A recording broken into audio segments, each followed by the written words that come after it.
siang teman-teman semuanya. Bagaimana Waalaikumsalam kabar? warahmatullahi. Bagaimana kabar pada siang hari ini? Sehat? Sehat Pak. Sehat, Pak. Nah, oke, kita lanjutkan ya materi tentang sistem informasi manajemen. Ada beberapa deskripsi tentang sistem informasi manajemen ya. Di menurut terminologi, sistem informasi manajemen merupakan kegiatan yang dilakukan oleh sekelompok unsur dalam sebuah organisasi yang saling terkait dalam usaha memecahkan suatu masalah dengan memanfaatkan sumber daya manajemen sehingga sampai pada sebuah pemberian informasi untuk mendukung pengambilan keputusan. Ya. Menurut James Alter tahun 1992 ya, dalam sebuah bukunya, sistem informasi manajemen merupakan kombinasi antara prosedur kerja, informasi, orang, dan teknologi informasi yang diorganisasikan untuk mencapai tujuan dalam sebuah organisasi. Jadi dari deskripsi yang ada, maka dapat disimpulkan bahwa sistem informasi manajemen itu merupakan sebuah kumpulan ya, terdiri dari berbagai sumber ya, ada sumber daya manusia, kemudian ada teknologi informasinya ya, yang diorganisasikan ya, diorganisasikan berarti di manajemen ya, untuk mencapai tujuan tertentu. Misalkan sistem informasi manajemen akademik ya, nah di sana ada orang yang mengoperasikannya ya, kemudian ada teknologinya ya, komputer dan perangkat server serta jaringan internet. Oke. Nah, semua itu dikelola ya. Dikelola untuk menghasilkan sebuah informasi guna mencapai sebuah tujuan organisasi. Tujuannya apa ya? Tujuannya adalah memberikan informasi terkait dengan akademik kepada mahasiswa dan orang tua wali. Pada prinsipnya itu ya. Nah, namun di dalamnya nanti akan ada proses pengolahan nilai, backup absensi, dan lain sebagainya. Kira-kira sampai di sini bisa dipahami? Bisa Pak. Bisa, Pak. Sedangkan menurut Bonda dan Howard tahun 1993, ya, sistem informasi manajemen itu merupakan kumpulan perangkat keras dan perangkat lunak yang dirancang untuk mentransformasikan data dan bentuk informasi yang berguna. Ya, jadi sama ya pada prinsipnya, kumpulan perangkat keras, perangkat lunak ya. Ada hardware, ada software ya, ada sumber daya juga manusia ya yang digunakan untuk bisa mentransformasikan, mengorganisasikan menjadi informasi yang berguna. Kemudian menurut Turban, Wicklen, dan Waterby tahun 1999 ya, bahwa sistem informasi manajemen merupakan sistem yang mengumpulkan, memproses, menyimpan, dan menganalisa serta menyebarkan informasi untuk tujuan yang lebih spesifik. Gitu ya. Di sistem yang dikumpulkan untuk memproses, menyimpan, menganalisis, dan menyebarkan informasi tujuan yang spesifik. Nah, oke, itu adalah beberapa deskripsi tentang sistem informasi manajemen ya. Jadi pengelolaan, pengorganisasian perangkat teknologi informasi, sumber daya ya, yang dikelola, organisasikan untuk mencapai tujuan tertentu. Nah, jadi dari di sini mungkin teman-teman bisa mengambil atau menarik benang merah atau kesimpulan ya. Bisa jadi sistem informasi manajemen merupakan kombinasi antara prosedur kerja, informasi, orang, dan teknologi informasi yang diorganisasi untuk mencapai tujuan dalam sebuah organisasi. Jadi prinsipnya sistem informasi manajemen itu pasti ada teknologi informasinya ya, gitu. Jadi tidak ada sistem informasi manajemen yang tidak menerapkan teknologi komputer pastinya. Nah, sistem informasi manajemen ini mempunyai beberapa tujuan. Ya, tujuan dari sistem informasi manajemen antara lain menyediakan suatu informasi yang dipergunakan dalam suatu perhitungan harga pokok, jasa, produk, serta tujuannya yang diinginkan oleh suatu manajemen. Jadi menyajikan sebuah informasi terkait produk, manajemen, ya jasa, ya, dan lain sebagainya.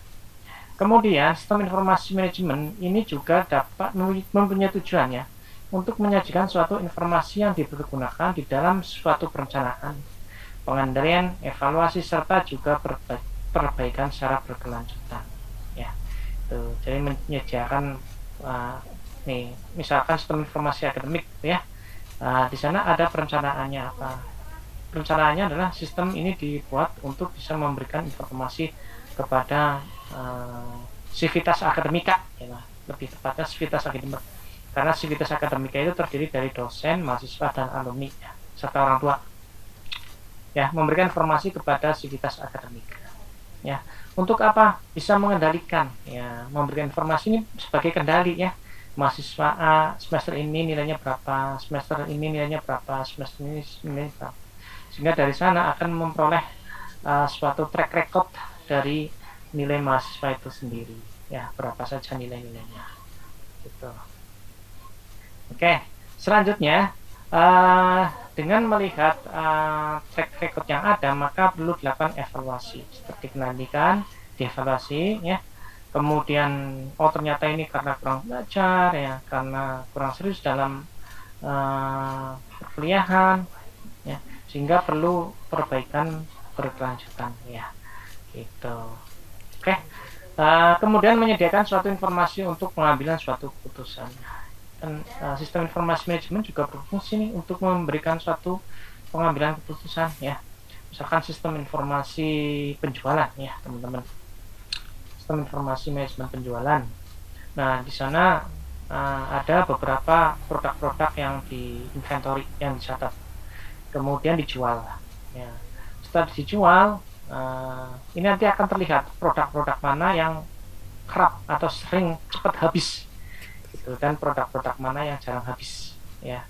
Sehingga dengan adanya informasi yang disajikan seperti itu, maka pihak pemilik market, ya, pemilik usaha ini bisa memberikan sebuah keputusan, dengan melihat track record penjualan yang ada, maka barang ini cepat habis, sehingga saya putuskan untuk bisa memperbanyak kuantitasnya, jumlahnya, sehingga bisa memenuhi kebutuhan masyarakat. Kemudian ada produk-produk yang jarang habis, berarti saya membuat keputusan bahwa produk ini tidak perlu dilakukan purchase order dalam jumlah banyak, ya, yang cukup saja, karena kebutuhan masyarakat relatif masih rendah. Begitu kira-kira, ya. Ini ada beberapa tujuan sistem informasi manajemen. Nah,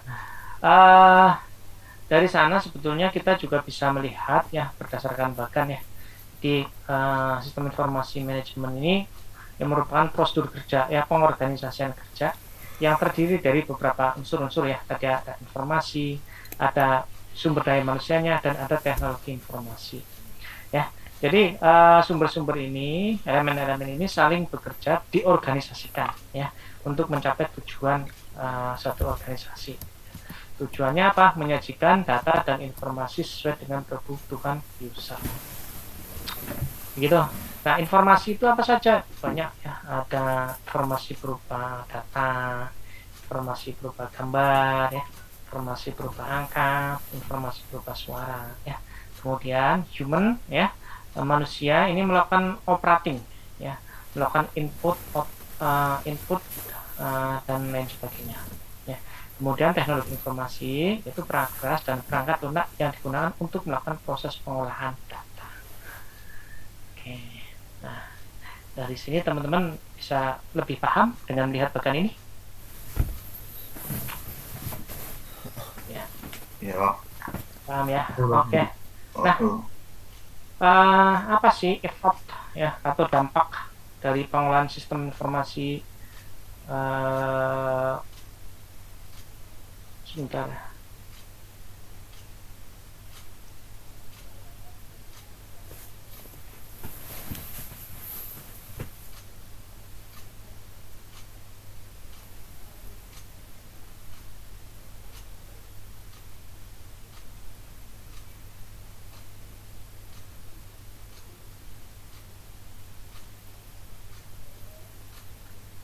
Oke. Apa sih pengaruh effort dari pengolahan sistem informasi dalam sebuah organisasi? Ya, cost of running, ya, memberikan penekanan biaya, low cost, ya. Yang tadinya informasi dicetak dalam sebuah kertas, ya, yang bertumbuk-tumbuk, ya, dijilid dan lain sebagainya. Sekarang informasi hanya disimpan dalam bentuk digitasi, ya. digital, bukan digitasi, digital ya. Kemudian menaikkan profit, tentu dengan adanya low cost ya, kemudian kecepatan akses ya, misalkan sistem informasi produksi, informasi purchase order gitu ya, bisa cepat sampai ya, bisa langsung kelihatan, sehingga menaikkan profit. Adanya low cost, kemudian kecepatan akses, ini yang dapat menaikkan profit bagi organisasi atau perusahaan. Lalu apalagi ya effort dari sistem informasi itu ya, sebagai layanan customer service ya, kemudian dalam pelayanan meningkatkan performa layanan ya. Teman-teman, dengan adanya sistem informasi reservasi tiket pesawat, sistem informasi reservasi tiket kereta, apa kita menjadi dimudahkan untuk pelayanan pembelian tiket? Kira-kira dimudahkan tidak? Pemerintah tambah repot? Dimudahkan, Pak. Dimudahkan ya. Iya. Nah, kita nggak perlu lagi harus antri ke stasiun tiket, kita nggak perlu lagi ke bandara harus beli tiket ya. Kita cukup dengan melakukan akses pada sistem informasi reservasi tiket kereta atau pesawat, kemudian kita bisa pesan ya. Setelah pesan, kemudian kita diberi waktu untuk melakukan pembayaran pada batas tertentu. Nah, setelah kita lakukan pembayaran, maka akan dilakukan approval ya oleh pihak administrator, dan kita sudah mendapatkan nomor tiket untuk transportasi. Oke ya. Jadi kita betul-betul dimudahkan pelayanannya. Kemudian sistem informasi apa lagi? Reservasi tiket, sistem informasi kependudukan gitu ya. Untuk bisa melakukan pendaftaran pembuatan KTP misalkan ya, kita harus datang ke kelurahan, minta surat pengantar. Setelah itu harus ke kantor kecamatan bikin KTP. Ini perlu waktu dan biaya ya, sehingga dengan adanya aplikasi sistem informasi kependudukan ini akan mempermudah percepatan. Contoh lagi misalkan sistem informasi pembayaran pajak online ya. Pajak online, teman-teman sudah pernah membuka pajak online ya, pajak kendaraan ya? Pakai aplikasi itu. Pakai aplikasi ya. Oke. Pakai aplikasi Sapole apa ya kalau tidak salah ya. Iya Pak. Sapole. Kita nggak perlu lagi harus datang ke kantor Samsat ngantri ya untuk mengetahui nilai pajak kendaraan kita dan untuk membayar pajak. Cukup menggunakan aplikasi sistem informasi untuk pembayaran pajak ya. Lalu menjadikan sebuah proses yang teratur, yang termanage, terkelola ya, tertib, tata pelaksana pengelolaan organisasi ya. Tuh. Yang terproses, termanage. Oke. Nah, ini ada beberapa pengaruh-pengaruh. Kemudian pengaruh lain lagi apa? Contohnya. Kira-kira ini ya, nanti bisa dikembangkan lagi. Nah, ini beberapa contoh-contoh tentang sistem informasi ya, manajemen ya. Tadi sistem informasi reservasi pesawat terbang ya, sistem informasi reservasi kereta, sistem informasi reservasi tiket bus ya, misalkan sistem informasi transaksi agunan kredit kendaraan ya, sistem informasi transaksi pembayaran di minimarket, supermarket ya, sistem informasi pembuatan SIM di kepolisian, sistem informasi akademik di perguruan tinggi ya, kemudian sistem informasi pelayanan pajak, sistem informasi inventory barang, banyak sekali ya teman-teman. Itu adalah contoh-contoh sistem informasi yang ada. Nah, nanti teman-teman mungkin pada saat TA ada salah satu yang mengambil topik-topik ini ya, sistem informasi reservasi tiket ya, tiket bus armada eksistensi sudah ada ya. Tiket bus armada ada-ada aja gitu. Atau sistem informasi manajemen penjualan di toko minimarket tertentu ya. teman-teman silahkan, nggak masalah gitu ya. Atau membuat sebuah sistem informasi manajemen akademik di sekolah SMP mana gitu, atau di SMA mana, atau di SD mana, silahkan ya gitu. Ini beberapa contoh. Oke, terima kasih. Nah, sejauh ini teman-teman kira-kira ada yang mau ditanyakan terkait dengan sistem informasi manajemen? Sudah paham semuanya? Insya Allah sudah, Pak. Lumayan Pak. Iya. Oke, kalau sudah paham kita lanjut ke materi yang berikutnya. Hari kemarin memang tidak ada kuliah ya? Tidak ada jadwal ya? Iya Pak, libur Hari Pak. iya. Oke, berarti hari Selasa, terus hari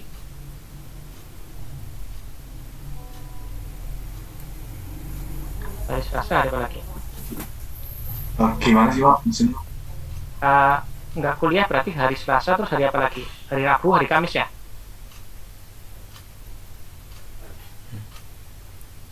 Halo? Eh, Jadwalnya? Jadwal minggu kemarin atau gimana Pak? Nggak, minggu ini.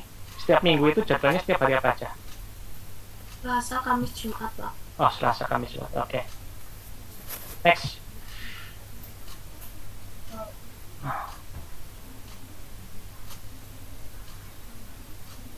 Organisasi manajer dan sistem informasi manajemen. Ya. Apa sih organisasinya? What is the organization? Organisasi adalah sekelompok orang ya, yang bekerja bersama-sama dalam suatu struktur yang terkoordinasi untuk mencapai suatu tujuan tertentu. Jadi, organisasi merupakan sekelompok orang atau yang bekerja bersama-sama dalam suatu struktur organisasi tertentu. Ya, kelompok, ya, jadi bukan individual. Ya, tentu teman-teman ketika melakukan sebuah manajemen organisasi dengan teman-teman ya, kemudian melaksanakan suatu kegiatan tertentu, perlu adanya sebuah manajemen dalam organisasi ya, sehingga semuanya bisa berjalan dengan lancar dan baik. Nah, organisasi itu yang tadi saya sampaikan terdiri dari dua orang terlebih. Contohnya unit kegiatan mahasiswa, Habibie Center, PT Telkomsel, PT Indosat ya, atau mungkin sebuah software house ya.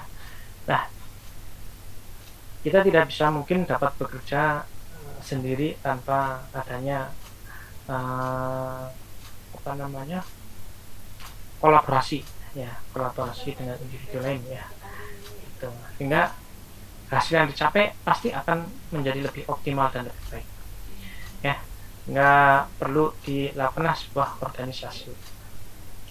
Ketika kita belajar pada sebuah institusi akademik ya, baik itu SD, SMP, SMA, bahkan perguruan tinggi, apakah cukup dilakukan sendiri, cukup dosen saja, cukup guru saja? Tentu tidak ya. Kita perlu sebuah teamwork organisasinya. Ada bagian tekniknya, ada bagian keuangannya, ada bagian akademiknya, ada yang ngajar, dan ada yang mimpin gitu. Ya, ini perlu banyak organisasi. Nah, kenapa perlu dibentuknya sebuah organisasi ya? Apa masalahnya? Ada dua reason ya. Yang pertama adalah ketidakterbatasan kebutuhan manusia. Apakah kebutuhan kita terbatas? Tidak. Teman-teman, kebutuhannya terbatas? Enggak. Kita pengennya apa saja gitu ya, tidak terbatas. Butuh, pengen sepeda, sudah pengen sepeda motor, sudah pengen sepeda motor, pengen mobil ya, sudah punya mobil Avanza misalkan ya, pengen mobil Fortuner, dan Fortuner pengen mobil Camry, sudah punya satu Camry, pengen banyak lagi gitu ya. Itu contoh saja ya. Tidak terbatas ya. Bagus nggak sih tidak terbatas kebutuhan manusia? Ya, ada bagusnya, ada tidaknya ya. Terbatas artinya nanti khawatir terlalu berlebihan, tidak mengukur diri, menjadikan berbagai cara ya untuk bisa mencapai itu, dan yang lebih parah lagi menjadi tidak bersyukur. Itu jeleknya ya. Bagusnya apa? Ini memotivasi kita untuk selalu menjadi yang terbaik ya, untuk bisa mendapatkan itu ya, kemudian dengan semangat kerja dan semangat belajar ya, sehingga dapat menghasilkan sesuatu yang kita inginkan. Ini terutama ya pada saat belajar kalau bisa jangan sampai ada batasnya ya. Belajar pemrograman PHP sudah hafal, oke stop, jangan sampai mentok di situ aja ya. Mungkin pengen pelajari lagi bahasa Oracle, pelajari lagi Java, pelajari lagi bahasa C# ya, pelajari lagi bahasa Android dan lain sebagainya. Nah, udah. Jadi tidak keterbatasan kebutuhan manusia. Kemudian yang kedua, keterbatasan kemampuan manusia. Nah, jadi keinginannya tidak terbatas, tapi kemampuannya terbatas. Gitu. Nah, contoh nih, saya pengen membuat sebuah aplikasi yang bagus, desainnya menarik, dan memiliki security system yang terbaik.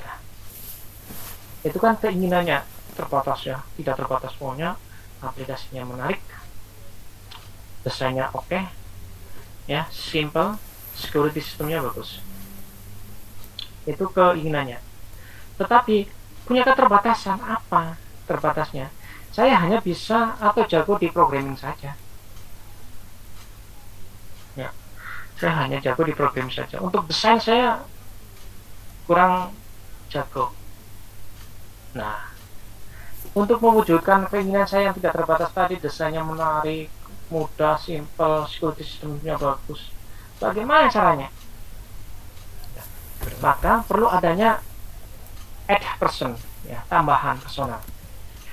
Ketika add person, maka muncullah sebuah organisasi ya. Mungkin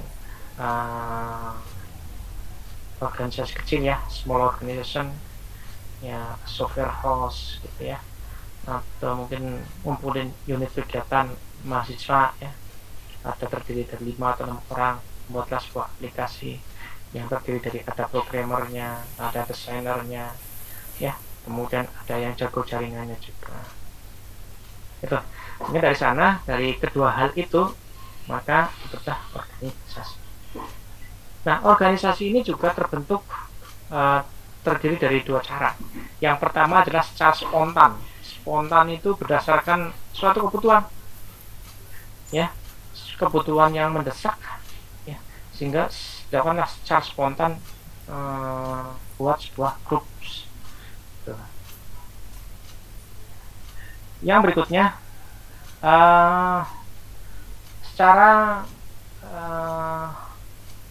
prosedural ya, based on planning ya, direncanakan ya, dengan pertimbangan tertentu ya. Kita akan membuat sebuah sistem informasi manajemen small city di wilayah Kabupaten Cilacap, bukan small city, smart city. Nah, kita akan bikin smart city application untuk Cilacap. Untuk bikin smart city di Cilacap perlu ada pertimbangannya ya, perlu ada organisasi, perlu adanya anggaran ya, budgeting, perlu timing ya, waktu yang cukup, sehingga perlu persiapan yang matang. Nah, organisasi itu bisa terbentuk berdasarkan 2 hal ya, itu spontan dan secara seksama dan pertimbangan.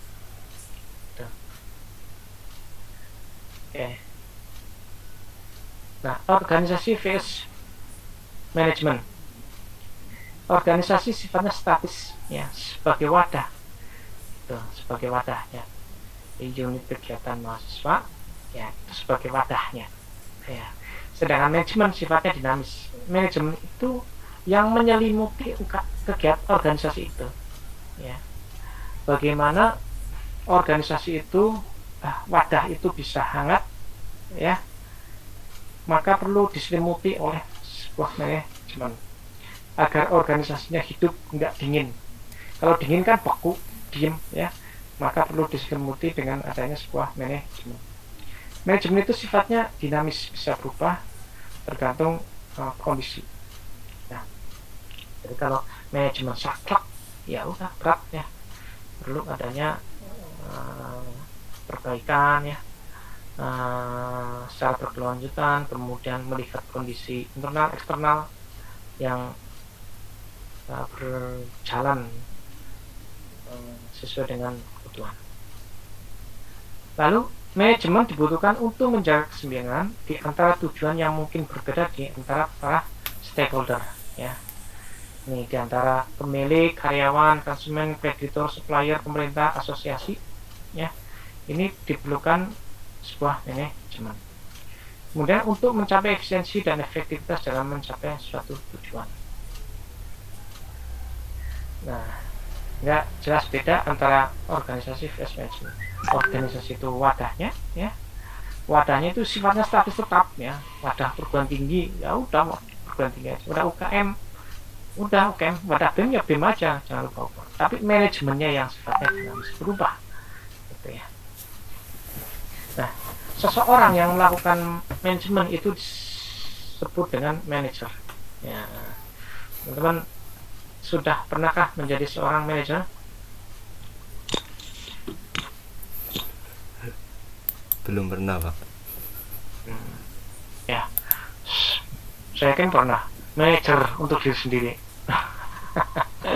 Ya, manajemen waktu, teman-teman, ya, sudah mengatur waktu, sudah pernah kan? Ya, jadi teman-teman saya yakin sudah pernah melakukan manajemen waktu.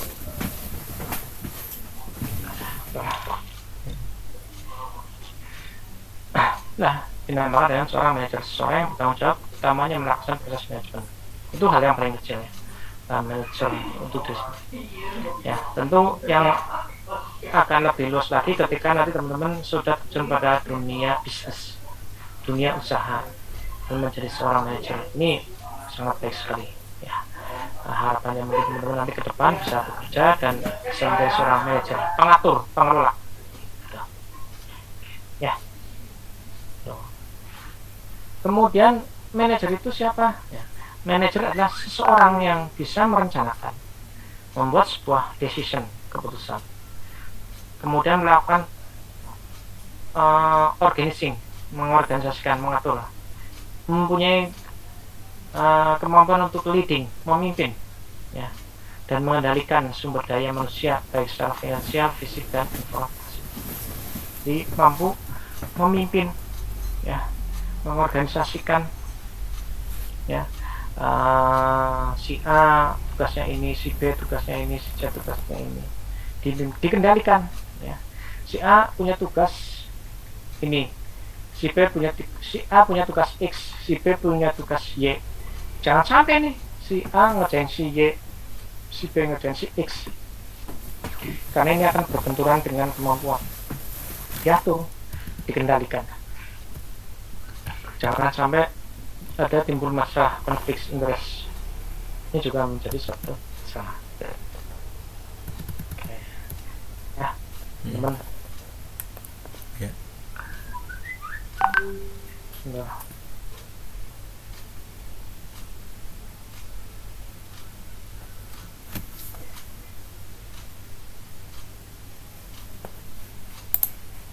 Jadi itu seorang manajer. Nah, berdasarkan levelisasi manajemen kemarin kita sudah belajar bahwa dalam manajemen itu ada 3, ya, ada top, ada middle, dan ada low. Seseorang yang melakukan proses pengorganisasian, pengaturan di tingkat atas disebut dengan top managers, ya. Itu sekelompok kecil eksekutif yang mengelola keseluruhan organisasi, ya, contohnya CEO atau presiden direktur, ya, lebih kecil Sebentar, ada telepon.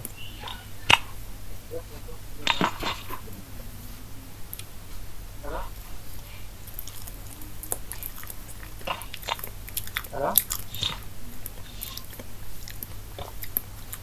Bentar, saya ada telepon.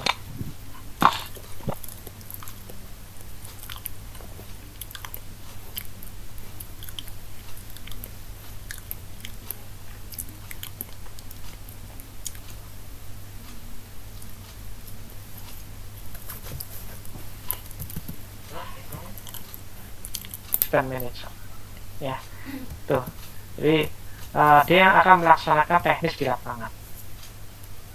Kalau manager dia mengkoordinir beberapa supervisor seksi-seksi unit-unit ya, kemudian unit-unit akan melaksanakan implementasi dari program kerja yang dibuat oleh top management.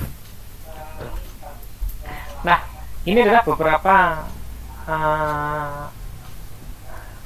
bagan ya, bukan bagan sih, grafik ya, grafik yang membedakan antara top manager, middle manager, dan low manager ya.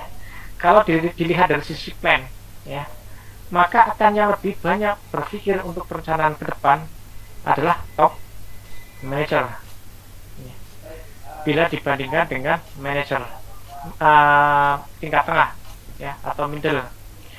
Bila dibandingkan lagi dengan low manager ya, dia akan lebih sedikit melakukan perencanaan, karena yang akan lebih banyak pelaksanaan perencanaan adalah bagian top manager. Namun ya, dari sisi action ya, teknis lapangan ya, atau istilahnya pelaksanaannya ya, ini akan lebih banyak di low management bila dibandingkan dengan middle management ataupun top management. Jadi terbalik gitu ya. Ya, bagian manajemen bawah dia akan lebih banyak di praktisi, sementara di bagian atas akan lebih banyak pada planning. Ini perbedaan yang dapat dilihat dari grafik lingkaran top manager, middle manager, dan low manager. Kira-kira dari sini teman-teman bisa dipahami tingkatan manager?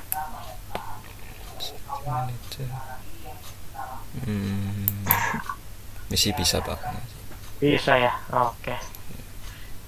Nah, nih kalau dilihat dari piramid ya, kalau dilihat piramid ada strategic planning level ya, kemudian manajemen middle ya, dan operational control ya.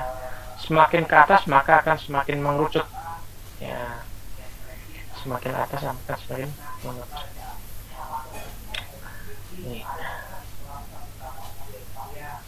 Strategic level environment ya, lingkungannya namanya sama aja. Oke. Lalu seorang manajer harus punya skill ya, yang dinamakan dengan manager skill ya. Manager skill ini terdiri dari beberapa bidang, antara lain ya, bidang technical, interpersonal, konseptual,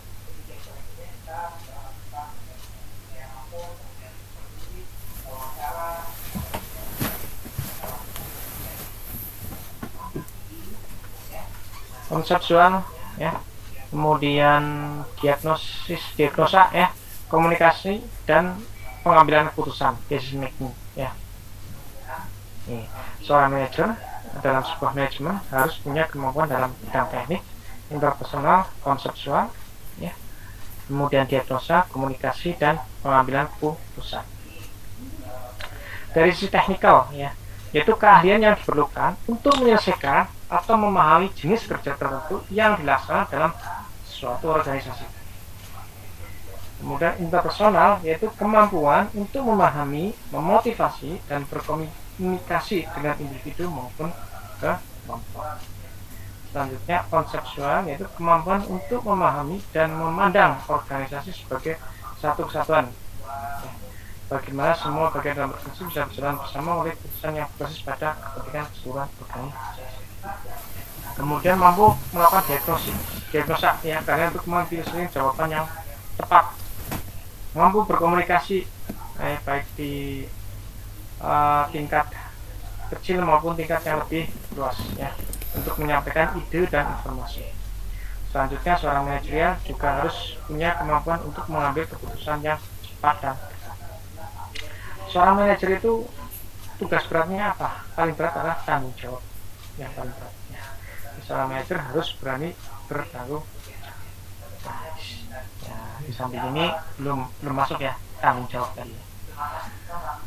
Oke teman-teman, sampai di situ ada yang mau ditanyakan sambil saya buka absen box kelupaan. Saya stop dulu. Stop.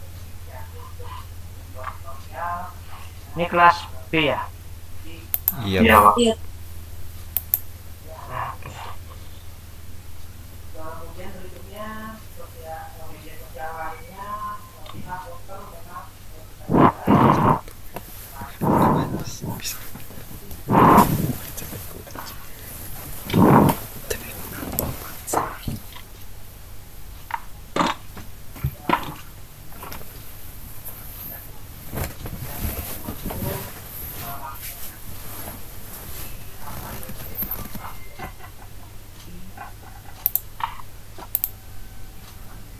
Kurnia Pratiwi. Hadir Pak. Oke. Hadir Pak. Syifa. Hadir Pak. Hadir. Oke. Risma. Hadir.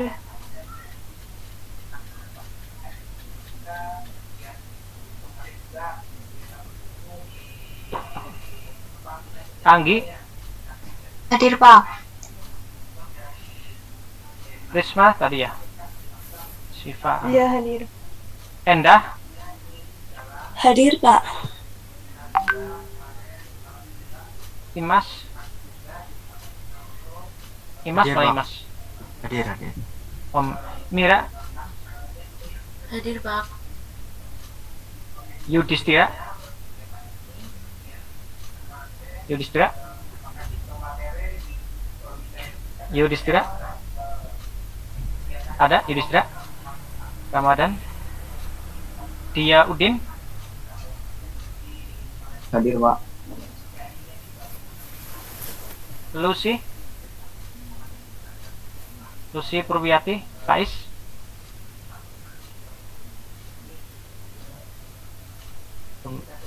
Aditya. Aditya Fahri. Jadi dia nggak tahu kabarnya, Pak. Nggak ada kabar, Pak. Mardika.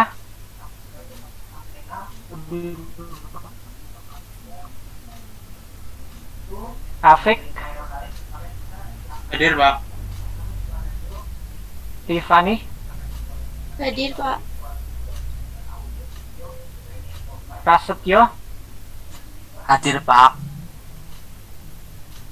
Destia. Hadir Pak. Yunita. Hadir Pak. Sekar Puspita. Ningrum. Hadir Pak. Oke. Dian Wahyuni. Hadir Pak. Oke. Pierre Juan. Ada, Pak. Ada. Oke. Aji Bayu. Hadir, Pak. Hadir. Ini yang Yudhistira mana? Yudhistira Ramadan. Nggak ada ya. Di Zoom nggak ada, Pak. Lucy. Lucy. Hadir, Pak. Hadir, Pak. Aditya nggak hadir ya? Nggak ada kabar ya? Iya, Pak. Tuh.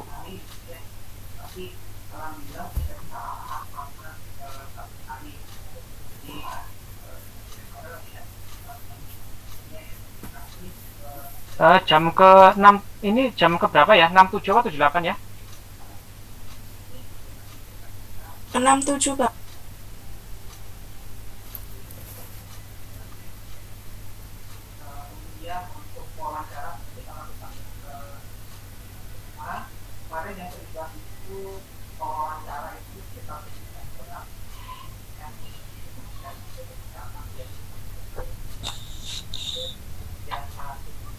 Nah,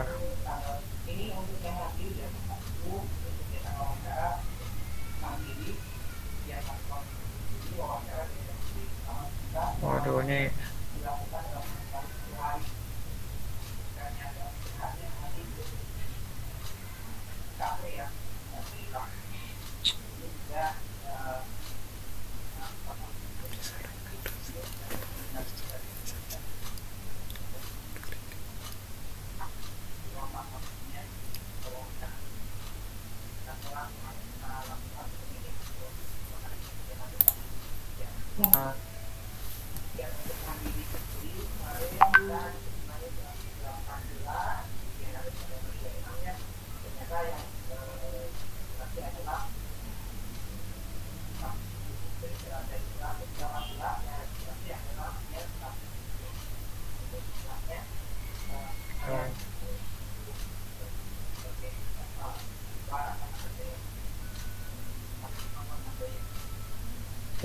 selanjutnya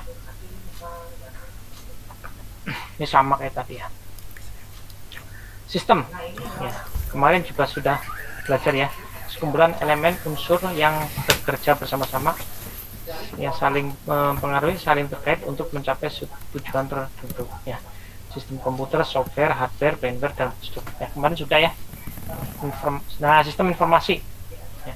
Sistem informasi adalah sebuah sistem yang terdiri dari komponen manusia, komputer, teknologi informasi, dan prosedur kerja, serta memiliki data yang dapat diolah menjadi suatu informasi yang berguna dan dimaksudkan untuk mencapai tujuan sasaran tertentu.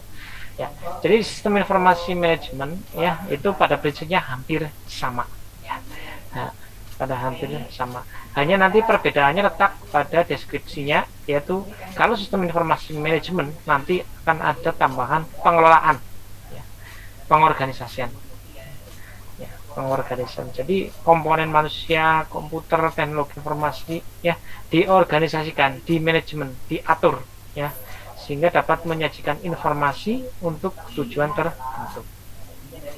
Ya, ini juga sama tadi ya bagiannya ya, data, format teks, informasi, orang, teknologi, prosedur kerja, tujuan ya. Sama ya tadi ya. Ya, teman-teman ya, sama ya. Sama, Pak. Sama. Oke. Nah, ini gambaran sistem informasi terdiri dari proses input, proses maupun output. Nah, di dalam proses tentu ada sebuah controlling ya. Ada controlling, ada leading, dan ada feedback ya. Feedback ini nanti akan menghasilkan sebuah masukan ya. Menghasilkan sebuah masukan sehingga akan menjadikan upaya yang lebih baik lagi. Informasi buat proses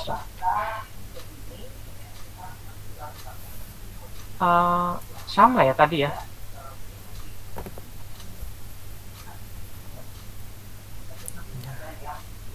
Oke, contohnya ini tadi sudah ya, sistem informasi observasi pesawat pergerakan motor, biometrik, sistem point of sale ya. Point of sale itu ketika nambah poin akan tambah, nah kayak teman-teman ya ketika membuat sebuah konten ya, baik itu di YouTube atau mungkin konten sebuah website ya, atau yang berisi artikel-artikel, atau mungkin konten games ya, dimana ketika adalah salah satu orang membuka, maka dia akan mengakumulasi nilainya. Nilai itu nanti akan ditukar dalam bentuk rupiah ya. Jadi teman-teman yang suka bikin YouTube, vlog, dan lain-lain ya, artikel. Semakin banyak orang yang membuka dan membaca, maka poinnya akan semakin tinggi yang berdampak pada finansial. Namanya sistem post point of sale.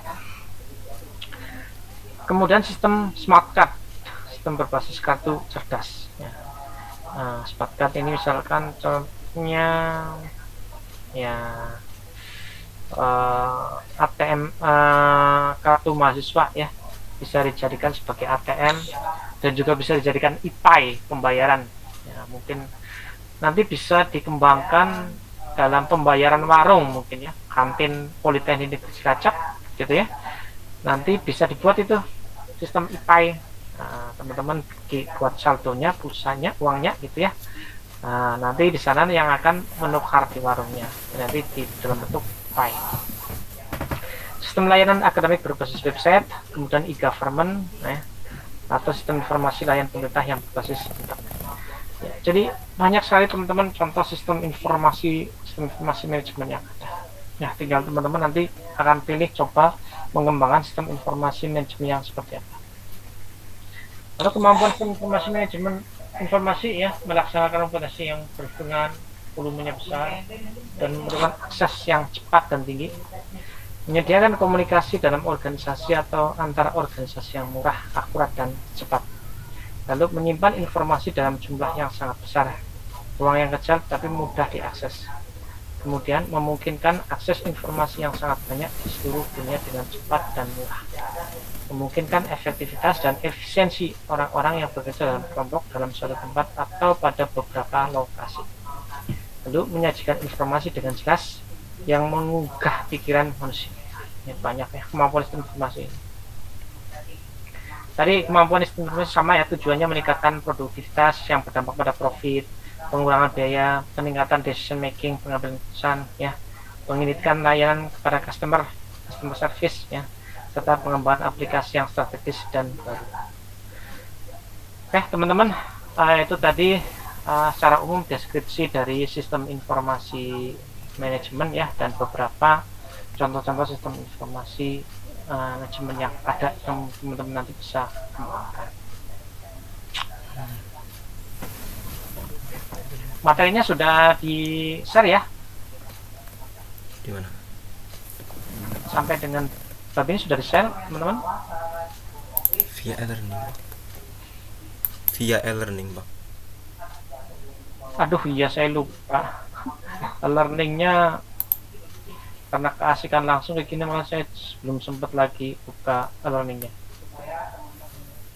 ya. Nanti saya coba buka learningnya.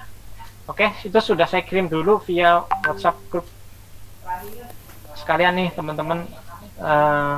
Saya kirim juga materi keempat, nanti barangkali untuk dibaca-baca terlebih dahulu. Oke. Mohon maaf Pak, atas Ya. nama Yudhistira hadir Pak. Ya.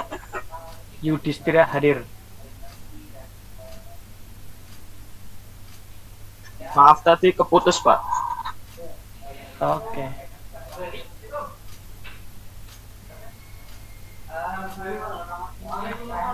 Yudhistira.